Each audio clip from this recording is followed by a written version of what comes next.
Pinocchio! Once upon a time, in a small Italian village, there lived a poor woodcarver named Geppetto. He was kind, but very lonely. One day, he carved a puppet out of a piece of pine wood. The puppet had bright eyes, a round nose, and a big smile. When Geppetto finished, he said, "I shall call you Pinocchio." That night, a kind fairy visited the workshop.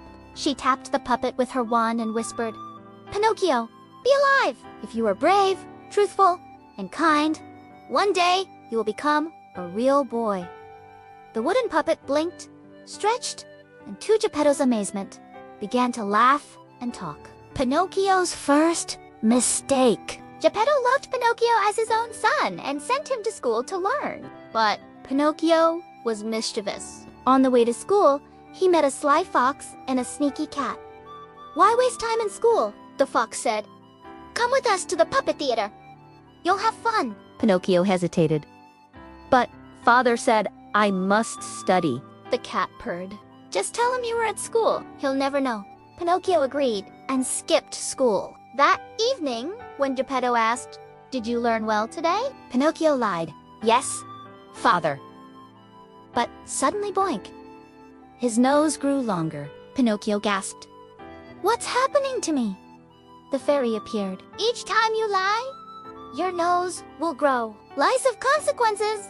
Pinocchio. Ashamed, Pinocchio promised to be honest. More temptations. For a while, Pinocchio tried to be good, but soon, another temptation came.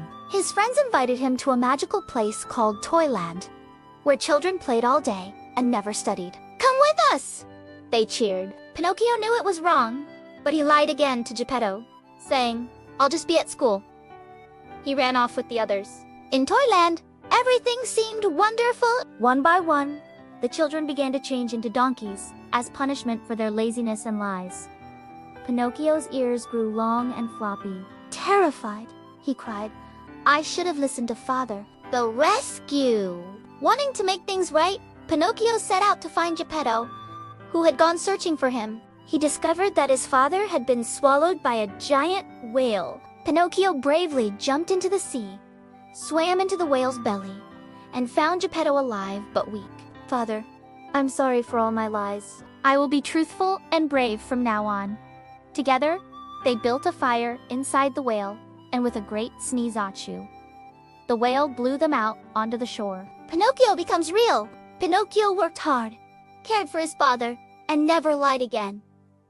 The fairy appeared once more and smiled. "You have learned your lesson, dear Pinocchio. Because you have become truthful, brave, and kind, you shall now be a real boy."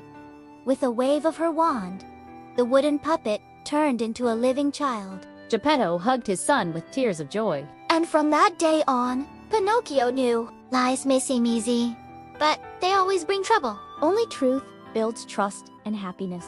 Moral: lies have consequences. Honesty, even when difficult, leads to freedom and love.